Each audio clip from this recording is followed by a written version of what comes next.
Donc on est reparti les frérots et là on va voir la délégation, pardon. Toujours Kerberos parce que c'est compliqué, parce que je peux pas vous l'expliquer en 15 minutes. 15 minutes, ok? Donc plus sérieusement, au sein d'une Active Directory, on a des services qui peuvent être utilisés par les utilisateurs. Et il arrive parfois que ces services doivent en contacter d'autres. C'est un peu le but des services. Au nom de quoi? Bah, de l'utilisateur. Comme un service web qui pourrait avoir besoin de contacter un serveur de fichiers. Ok? Vous téléchargez un fichier sur un serveur web, le serveur web aura sûrement besoin de contacter un serveur de fichiers. Afin d'autoriser un service à accéder à un autre service au nom de l'utilisateur, une solution a été mise en place, introduire, euh, introduite à partir de Windows Server 2000 pour répondre à ces besoins. C'est ce qu'on appelle la délégation Kerberos, utilisateur, serveur web, serveur de fichiers. On va rester sur cette architecture, ok? Pour comprendre le principe de la délégation Kerberos, prenons un exemple concret. Une machine héberge un serveur web, qui via une jolie interface permet à un utilisateur d'accéder à son dossier personnel hébergé sur un serveur de fichiers. Nous sommes dans la situation suivante. Le serveur web est frontal. OK? Front-end. Frontal. C'est lui qui va chercher les informations à la place de l'utilisateur sur le serveur de fichiers afin de ficher le contenu d'un dossier, par exemple. OK? Donc on a le front-end, on a notre client qui va se connecter au front-end, qui va aller requêter au back-end. Le back-end, c'est quoi? C'est notre serveur de fichiers. Le front-end, c'est le serveur. Et le front-end côté client, bah c'est quoi? C'est le navigateur de l'utilisateur. Ok? Ça interface. Vous utilisez des interfaces. Vous utilisez des API, des interfaces de programmation pour communiquer sur Internet. Ok? On continue. Cependant, le serveur web ne sait pas ce qui appartient à l'utilisateur sur le serveur de fichiers. Ce n'est pas son rôle à lui de décortiquer le pack qu'on a vu précédemment. Le pack de quoi? Bah, de l'utilisateur. Pourquoi? Pour faire une demande spécifique au serveur de fichiers. Bobby passe par le serveur web pour aller requêter au niveau du serveur de fichiers. Le serveur de fichiers présente les données au serveur web qui présente le les fichiers, les 10 fichiers de l'utilisateur Bobby à son client, son navigateur web. Donc, on rend un service, on présente les données, on a des requêtes, on a des réponses. Ok? Faut vraiment que ça soit clair. Vous comprenez maintenant le principe de délégation. Ok? Le serveur web délègue la fonction de quoi? Servir les fichiers via quoi? Un serveur de fichiers, puisque lui n'en est pas capable. Qu'est-ce que fait un serveur web? Il fait l'interface entre le navigateur du client et il gère un serveur web. Mais le serveur web, il est bête, il est un peu comme moi. Donc, heureusement, on a d'autres composantes, des bases de données, des serveurs de fichiers, et j'en passais des meilleurs, comme j'aime bien dire, pour passer à autre chose. Et en fonction du service qui est rendu, on a de la délégation. Ok? Comprenez bien ce concept de délégation, c'est très important. Ce mécanisme permet au serveur de prendre la place de l'utilisateur. Ok? L'interface, il s'interface entre. Ok? L'utilisateur envoie une requête, le serveur lui dit, hey Coco, reste calme, je, pardon, je gère tout. Euh, Calme-toi, t'inquiète pas, on est le gouvernement français, on va gérer le Covid. Et là, on va aller voir le conseil scientifique. Et le conseil scientifique va dire au gouvernement, vous inquiétez pas, on gère le Covid. Tiens, voilà la réponse. Et là, Bobby, l'utilisateur, il regarde sa chaîne de télévision préférée et on lui dit, mais t'inquiète pas, le Covid, on va gérer. Ça fait 2 ans que t'es enfermé, bah t'inquiète pas, c'est pas fini. Ah, excusez-moi, je m'égare, je fais de la politique. Donc en gros, ce mécanisme permet au serveur web de prendre la place de l'utilisateur et de s'authentifier au nom de celui-ci auprès du serveur de fichiers. Le serveur de fichiers, il va pas voir serveur web, il va voir Bobby te fait une requête. Le serveur de fichiers fait ah ouais, j'ai les fichiers de Bobby, t'inquiète pas, je lui donne. Je donne à Bobby. Là, on a un intermédiaire, on a une délégation des rôles. On appelle ça des rôles. Ok, on a chacun un rôle dans la société. À vous de trouver le vôtre. Donc, le serveur de fichiers va pouvoir vérifier les droits de cet utilisateur puis renvoyer les informations auxquelles ce compte a accès. C'est de cette manière que le serveur web peut ensuite afficher ces informations dans une jolie interface du navigateur de Bobby. Ok. Ensuite, on va revoir le constraint et l'unconstraint delegation. Ok.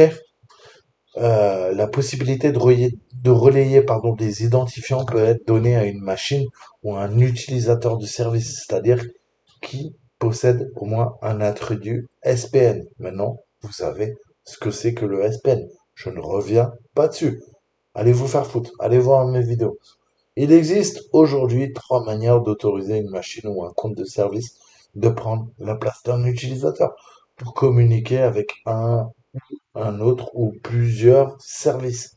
On a le Unconstrained Delegation, on a le Constrained Delegation, on a le Resource Based Constrained Delegation. U, D, C, D, R, B, C, D. À apprendre par cœur. On va voir le Kerberos Unconstrained Delegation. Dans le cas d'une délégation sous contrainte, enfin sans contrainte, pardon, unconstrained sans contrainte, constrained contrainte, ok, et resource based basé sur des ressources de contrainte, ok. Soit on est contraint à rester chez nous à cause du Covid parce qu'on est des bons moutons et on n'a pas envie de se rebeller et on écoute le gouvernement, soit on n'est pas contraint et dans ce cas-là, on dit allez vous faire foutre et on risque 135 euros pour vivre nos vies. Vous faites des choix. Les ordinateurs font des choix. En fonction de quoi? Des conditions. Condition 0, il n'y a pas de Covid. Condition 1, il y a du Covid. OK? Le serveur ou le compte de service qui se voit attribuer ce droit est en mesure de se faire passer pour un utilisateur pour communiquer avec n'importe quel service sur n'importe quelle machine. C'est historiquement le seul choix qu'il avait lors de l'instauration du principe de délégation, mais il a été complété par le principe de la constraint delegation. Donc on a Bobby. Bobby, il se connecte à quoi? À un serveur web. Le serveur web a une condition. Quelle est la condition? C'est un principe, c'est unconstrained delegation. À partir de là, qu'est-ce qu'il va faire?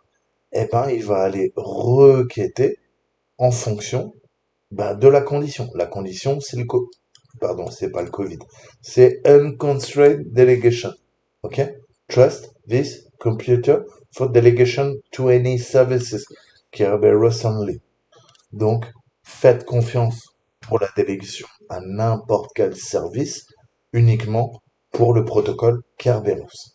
C'est ce qu'on va configurer quand on est sysadmin d'un système AD, quand vous serez sysadmin Windows, ok? Donc, maintenant on va voir le Kerberos Constraint. On a vu le Unconstraint, on va voir le Constraint, ok? Donc c'est la délégation sous contrainte. Qu'est-ce qu'une contrainte? Eh ben on fait le canard, on accepte, on courbe les chines et on accepte tout. Eh ben c'est pareil. Je vous ai toujours dit, sans faire de métaphore avec la situation actuelle, avec le monde dans lequel vous vivez, il y a toujours des maîtres et des esclaves. Et ben voilà. Contrainte, pas de contrainte. Esclave, maître. Ok? Hiérarchie. Parents, enfants. Je vous ai dit, l'informatique, c'est un monde de barjots. Il va falloir comprendre ces notions. Donc, maintenant, on va voir la contrainte, la coercition. qui permet de soudoyer, de manipuler, de forcer une machine à faire ce qu'on lui dit. Donc si une machine ou un compte de service possède le flag Constraint Delegation, alors une liste de services autorisés, uniquement autorisés, sera associée à quoi? À ce droit. On parle de droits, comme les droits de l'homme. Par exemple, dans le cas du serveur web, de l'introduction, la machine hébergeant le serveur web, ok, aura le drapeau, donc on appelle ça un flag, Constraint Delegation, avec comme précision que ce serveur ne peut relayer les informations de l'utilisateur qu'au service CIFS qui fait le ménage et sur le serveur 001. Ok? Donc on a des contraintes. Là, ouais, Bobby. Bobby, pas de problème. Je suis responsable. Bah pourquoi? Parce que je suis constraint, donc je suis responsable et je te donne des requêtes au partage réseau, au share serveur 01. Les autres, je peux pas. Je peux pas. Pourquoi? Parce que bah, je suis quelqu'un de servile, j'écoute les ordres, je me pose pas de questions. Ok? Mais on peut pas lui en vouloir, c'est une machine, c'est pas un homme. Je vous laisse méditer sur mes propos. C'est donc le serveur relayant les informations de l'utilisateur qui possède l'information des services SPN autorisés. Donc, en fonction des SPN, on va pouvoir autoriser l'accès à une machine ou pas. OK? En fonction des responsabilités. Comment on rend responsable un serveur en lui octroyant quoi? Des droits. Soit t'as le droit, soit t'as pas le droit. T'as pas le droit, tu restes chez toi, tu fermes ta gueule. T'as le droit, tu vis en démocratie, tu peux sortir après 18 heures dans la rue. Ok. En d'autres termes, le serveur en frontal va dire je suis autorisé à m'authentifier tant que l'utilisateur auprès de cette liste fait partie de la liste des SPN qu'on a vu. Dans le lab de Pixies, on va voir le serveur web. Il s'appelle Web Server 01 et c'est celui qui possède le partage de fichiers Web Server 2. Voici donc à quoi ressemble la liste des services pour lesquels 01 peut se faire passer pour un utilisateur. Et on voit bien, là on dit, ok, faites confiance à l'ordinateur pour la délégation pour le service qui est spécifié.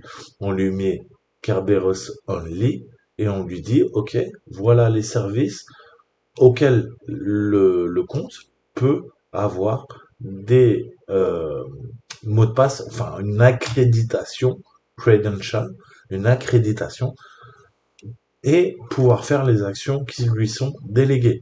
Le service c'est CIFS et l'ordinateur, là c'est pas un utilisateur, c'est un ordinateur, il s'appelle quoi? Web Server 02. Dans mon lab, le serveur web 01 et celui qui possède le partage de fichiers Web Server 2, on lui donne l'accès. OK? Resource Base Kerberos Constraints Delegation, RBCD. OK? Enfin, nous avons le cas du RBCD. Apparu dans Windows 2012, cette solution permet de pallier à quelques problèmes liés à la délégation de contraintes classiques. Responsabilité, délégation interdomaine. On a vu des domaines, on a vu des sous-domaines. On est en plein dedans. On parle de quoi?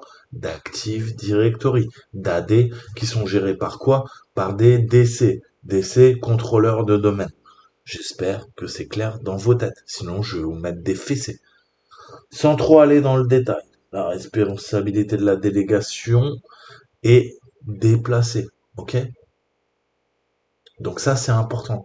On déplace la délégation en fonction des contraintes, d'accord? Alors que dans la délégation contrainte c'est au niveau du serveur, qui délègue ce qu'on indique dans la liste des SPN autorisés. Dans le cas du RBCD, c'est au niveau des services finaux. C'est très important qu'on indique la liste des services qui peuvent communiquer avec eux via délégation. Donc, qu'est-ce que ça change? Eh ben, on a Pixies, Julia, Flora. Trois clients. Ok? Droits utilisateurs. Pixies utilise un web server. Le web server, via la délégation, il a accès, en effet, eh ben, au Resource-Based Controls Delegation via différents web servers. Ils sont responsables. Par contre, Julia qui utilise un file server ou une base SQL, SVC, n'a pas accès aux mêmes droits que Pixies. La responsabilité est déplacée. C'est au niveau de la ressource. Ok? Avant, c'était où? C'était ici. Constraint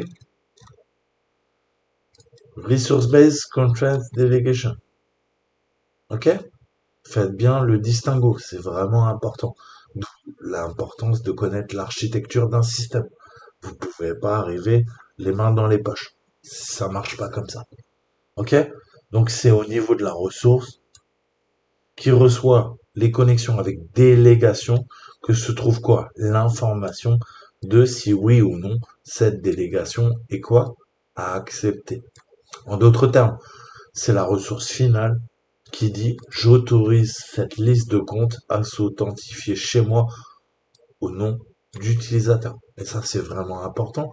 Ça compartimente le système. Ça permet de le sécuriser. OK? Grâce à quoi? Aux délégations. Grâce à quoi? Grâce à la responsabilité. Grâce à quoi? Grâce aux droits octroyés ou quoi? Aux utilisateurs. Pixies, Julia, Flora. Détail technique.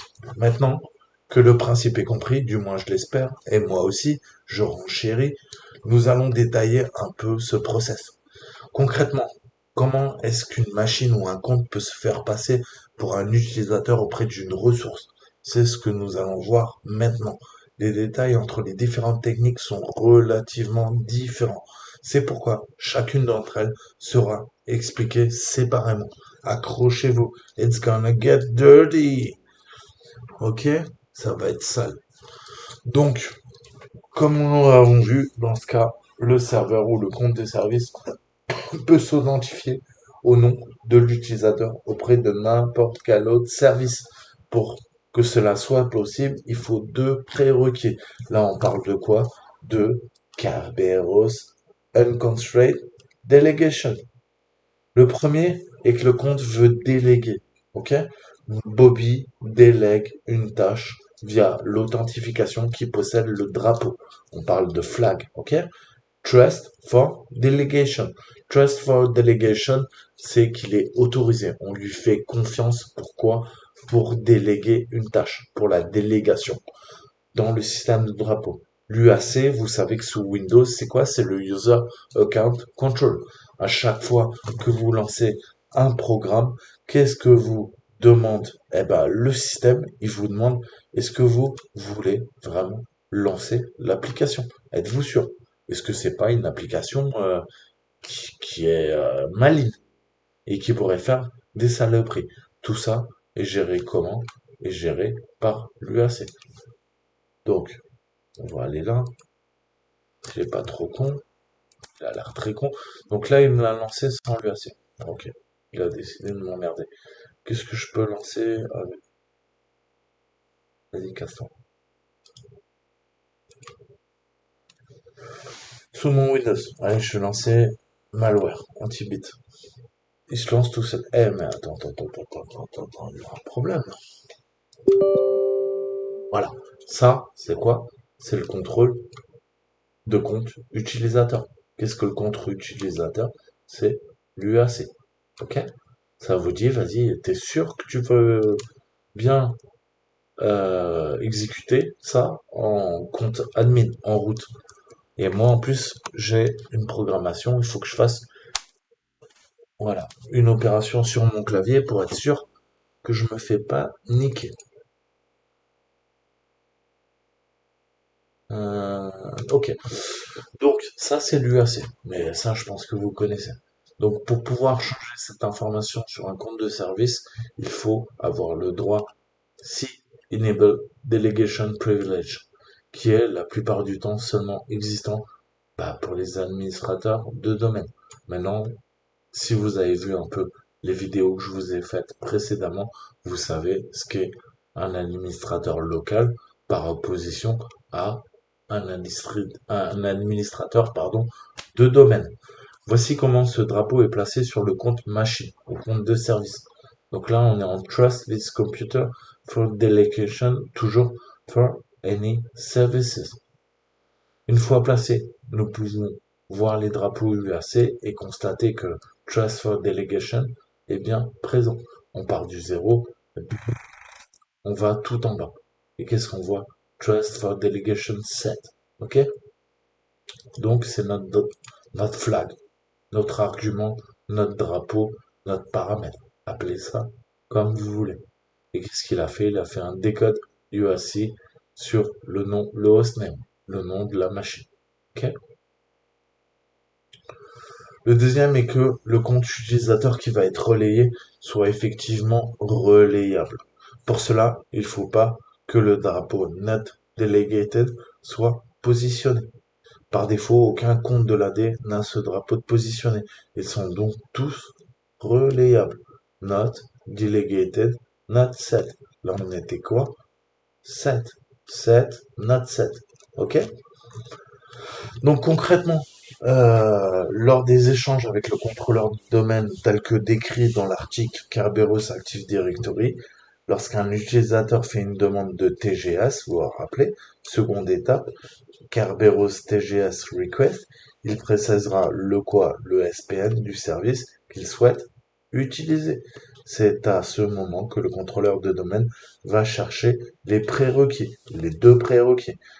Trust for Delegation, not delegated, trust for delegation set. Ok? Donc ça dit quoi? Bah, il est positionné dans les attributs du compte OSPN. Et est-ce que le drapeau not delegated n'est pas positionné pour l'utilisateur qui en fait la demande? Si les deux prérequis sont vérifiés, alors le contrôleur de domaine va répondre à l'utilisateur avec un KRP underscore TGS underscore rep contenant les informations classiques, mais il va également intégrer dans sa réponse une copie de TGT de l'utilisateur, ainsi qu'une nouvelle clé de session associée. Il fait la copie et il s'assure qu'il y a une nouvelle clé de session associée. Une fois en possession de ces éléments, l'utilisateur va continuer le processus classique en envoyant une requête auprès du service KRB EP request. Ok? En lui envoyant le TGS et un authentifiant. Le service va être en mesure de déchiffrer le contenu du TGS, vérifier l'identité de l'utilisateur en déchiffrant l'authentifiant. Ok? Mais surtout, il va pouvoir récupérer la copie du TGT. Il récupère la copie du TGT et il vérifie via le LSAS en mémoire si c'est bien la copie qui est bonne. Il fait une corrélation entre les données. Ok, la session clé associée pour ensuite se faire passer pour l'utilisateur auprès du contrôleur de domaine.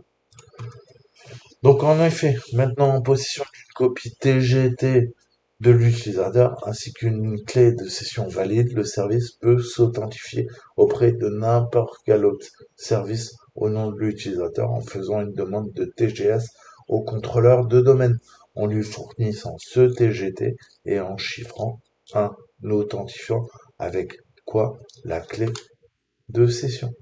Ok? C'est le principe de la délégation sans contrainte. Ok?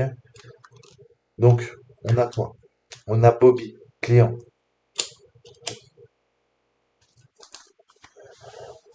Il a quoi? On voit qu'il est ADUF not delegated 0. Ça, c'est son flag.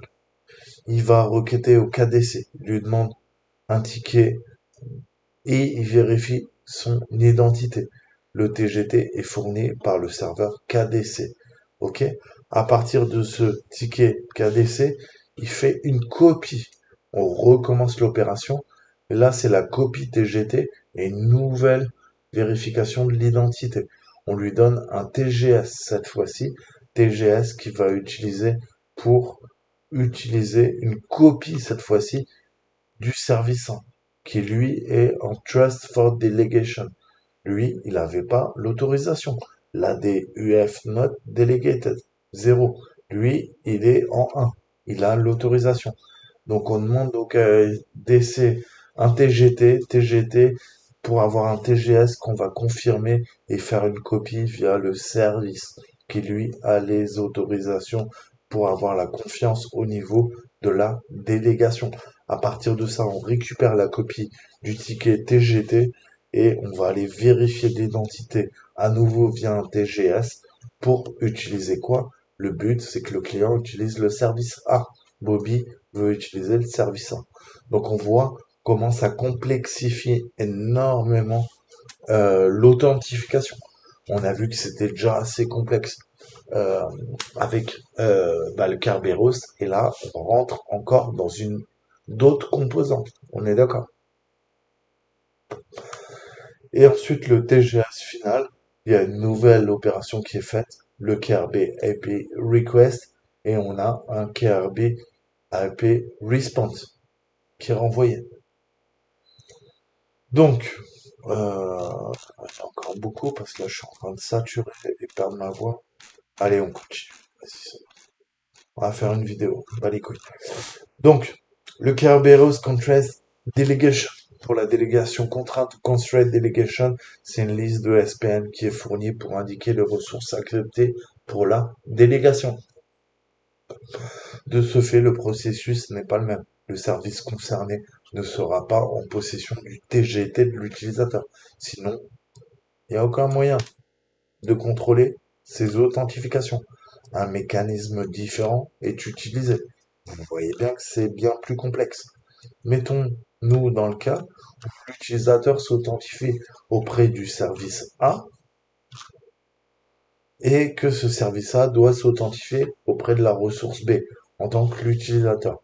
L'utilisateur fait une requête TGS puis l'envoie au service A. Ce service devant s'authentifier en tant qu'utilisateur auprès de la ressource B, il va demander un TGS au contrôleur de domaine au nom de l'utilisateur. Délégation.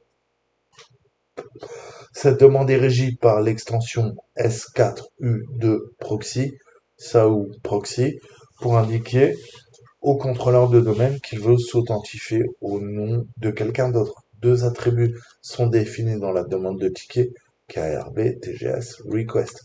Le champ additional tickets, d'habitude vide, doit cette fois contenir le TGS de l'utilisateur en question, sous condition que le drapeau not delegated soit défini, ok, ne soit pas positionné pour l'utilisateur qui en fait la demande. C'est le cas dans ce que je viens de vous montrer. Si c'était le cas, le TGS de l'utilisateur ne sera pas forwardable et le contrôleur de domaine ne l'accepterait pas dans la suite du processus.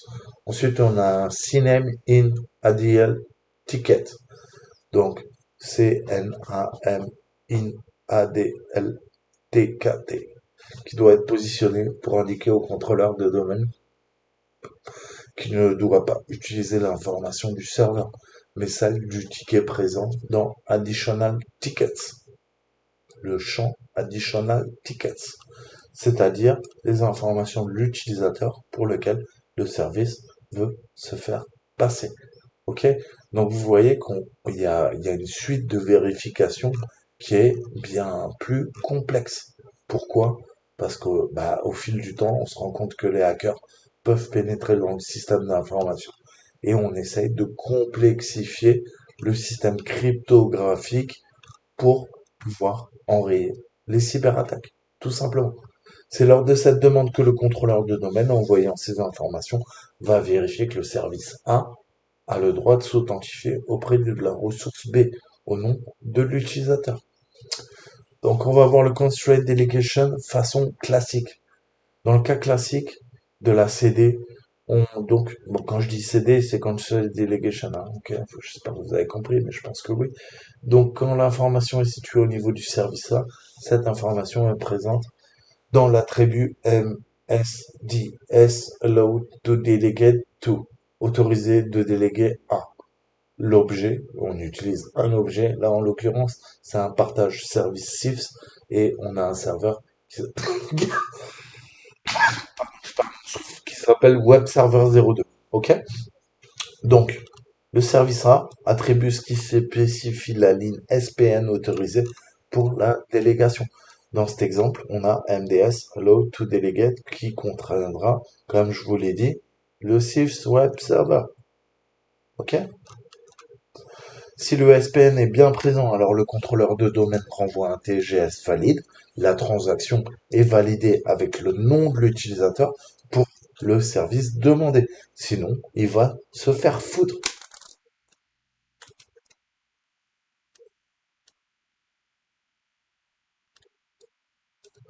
1, 2, 2, d'ici, oui, non, demande refusée, demande autorisée, 4, envoi du TGS. OK? Ça, il va falloir comprendre. Contrôleur de domaine, utilisateur, serveur, service. Ressource B, en tant qu'utilisateur, demande refusée. Oui, non. 1, 2, 3, 4. 4, refusé. 4, envoi du TGS. Le contrôleur de domaine va cette fois voir les attributs de la ressource B.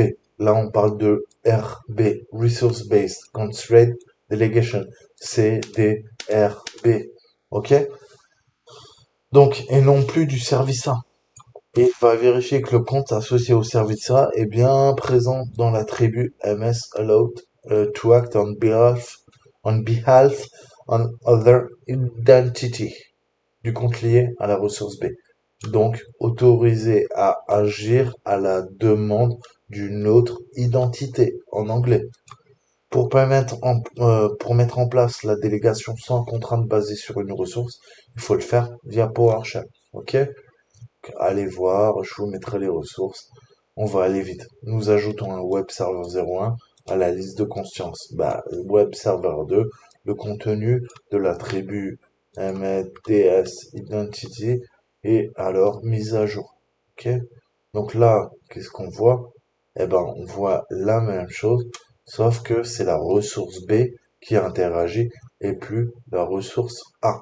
Le web server 2 et plus le web server 1 parce qu'on a ajouté le web server 1 à la liste de confiance du web server 2. Comme le montre ce chaînement, le fonctionnement technique est similaire, cependant, les responsabilités, les délégations de chaque entité sont radicalement différentes. Donc, on va voir l'extension S so to self. OK? S4U2 self. Si vous n'êtes pas encore là, si vous êtes encore là, pardon, moi mon cerveau s'est déjà barré, et que vous avez bien suivi, vous aurez remarqué que nous n'avons pas abordé dans cet article la transition de protocole. En effet, de ce qui a été expliqué concernant la délégation contrainte, nous partions du principe que le service A était en possession d'un ticket de service provenant de l'utilisateur, le user, ticket qui était ajouté dans le champ Additional Ticket à la demande du TGS, le SOCAT Proxy. Mais il arrive que l'utilisateur s'authentifie au serveur d'une autre manière que via le protocole Kerberos. Par exemple, via ce putain de protocole NTLM qui est complètement flingué, ou même via un formulaire web, encore pire. Dans ce cas, le serveur n'est pas en possession d'un TGS envoyé par l'utilisateur. Ainsi, le service A ne peut pas, en l'état, remplir le champ Additional Tickets comme il le faisait dans les cas précédemment décrits. C'est pourquoi il y a une étape supplémentaire possible grâce à l'extension So2Self. OK? So2Proxy, So2Self. Et le service A doit effectuer cette étape lui permet d'obtenir un TGS pour un utilisateur choisi arbitrairement. Pour cela, il effectue une demande de TGS classique, le KRB TGS request, sauf qu'au lieu de mettre son nom à lui dans le bloc pas for user, présent dans la partie pré-authentification, il met le nom d'un utilisateur qu'il a choisi arbitrairement. Cette capacité à gérer une transition de protocole n'est acceptée par le contrôleur de domaine que si elle a explicitement été accordée au compte de service voulant gérer cette délégation. C'est ici, dans la gestion des délégations, qu'un administrateur peut choisir une délégation contrainte, constraint, en utilisant uniquement Kerberos. OK? Kerberos constraint. Donc, sans transition protocole. Ou pour utiliser n'importe quel protocole autorisant, la transition de protocole. Donc avant d'utiliser le use Kerberos only, maintenant on fait use any authentication protocol. Autorise n'importe quel protocole d'authentification. Dans le premier cas, le drapeau Trust for Delegation qui est positionné sur le compte et le service ne peut que relayer les authentifications Kerberos. Il ne peut pas utiliser l'extension S4 de self. So to self, c'est our source, pour créer un ticket factice. Donc, on a quoi? Dans le deuxième cas, c'est le cas du drapeau Trust to Authenticate for Delegation qui est positionné. Si c'est le cas, alors le service ayant cette capacité peut se faire passer pour n'importe qui auprès des services présents dans sa liste via l'extension So to Self. C'est vraiment important parce que c'est comme ça qu'on va exploiter l'attaque qu'on verra plus tard. Enfin, les différentes attaques qu'on verra plus tard. C'est pour ça que je vous décris l'architecture, que vous compreniez un peu, un tant soit peu. Attention, le schéma de la délégation contrainte se complique un peu, mais j'espère qu'il reste relativement clair. Donc là, on voit que connexion via le formulaire web, de demande au TGS au nom de l'user euh, S4U de self, sauf self, envoi d'un TGS transférable au nom de l'utilisateur, ok, demande d'un TGS, ok, au niveau de la ressource B, au nom du user proxy, donc on utilise d'abord le so self et après le so proxy, ok. Au niveau du contrôleur de domaine, oui, non, non, la demande est refusée, c'est renvoyé au serveur, oui, le TGS pour la ressource B en tant qu'utilisateur est autorisé et ça part vers le service que l'utilisateur voulait utiliser et on envoie le TGS, ok. Si un compte de ce type est compromis, alors tous les services auxquels ce compte est en droit de s'authentifier via délégation sera également compromis, puisque l'attaquant peut créer des tickets de service au nom d'utilisateurs arbitraires, notamment des utilisateurs admin des services ciblés. On passe à la conclusion. Enfin, je pensais faire un article qui allait décrire le principe de la délégation Kerberos ainsi que les attaques associées. Cependant, les explications sont beaucoup plus denses que prévu. Ainsi, cet article reste consacré à l'explication. Les attaques associées seront présentées dans d'autres articles. Pour résumer, on a trois délégations. La délégation unconstrained, la délégation sans contrainte en bon français. Dans ce cas de figure, le client envoie une copie de son TGT à un service. Ce service, l'utiliser et pour se faire passer pour le client auprès de qui il souhaite. Seul un admin peut appliquer cette option. Ensuite, on a le delegation constraint. C'est délégation contrainte en bon français. Une liste de ressources qui est imposée au service qui souhaitera déléguer une authentification. Si par ailleurs la transaction de protocole est autorisée, alors le service peut se faire passer pour n'importe qui auprès des ressources présentes dans sa liste. Quoi qu'il en soit, seul un administrateur peut appliquer cette option. Ok? J'espère que c'est clair. Délégation avec contrainte, sans contrainte. Troisième, délégation contrainte basée sur les ressources. Delegation constraint based on resources. Ok? En anglais. C'est au niveau de la ressource finale qu'il y a une liste de confiance. Tous les comptes présents dans cette liste peuvent déléguer une authentification et accéder à la ressource. Les ressources sont maîtres de leur liste. Elles peuvent les modifier comme bon leur semble. Voilà. J'espère que vous avez kiffé. Je vous dis à très bientôt. Moi, j'ai plus de souffle, j'ai plus de voix. Je vais mourir. Ciao, ciao.